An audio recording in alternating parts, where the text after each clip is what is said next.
Bitcoin up almost 3.5% as well. For more on this, I'm already talking to you and I haven't introduced you. Let's bring in Tom Lee, head of research at Fundstrat, chief investment officer at Fundstrat Capital, as well as a CNBC contributor.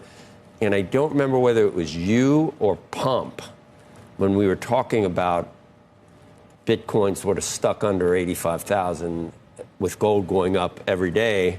And it was either you or Pump that said Bitcoin usually follows a couple of months later, but has a much bigger move. That was probably Pump. Probably, yeah. He's pretty bullish. Yes. Have you noticed anything similar to that? I mean, that's a pretty big move. And in the past, gold's been leaving in the past near term, 2 months, 3 months, whatever. This year, maybe.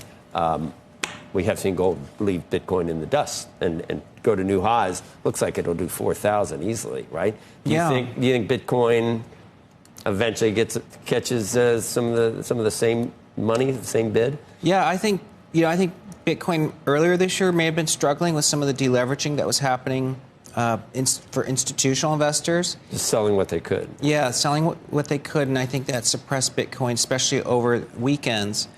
But now that deleveraging is done, I think that Bitcoin is going to catch up to gold. And, Bitcoin's old high was over 110,000. So I think there is a lot of room to catch up as a sort of non-dollar asset.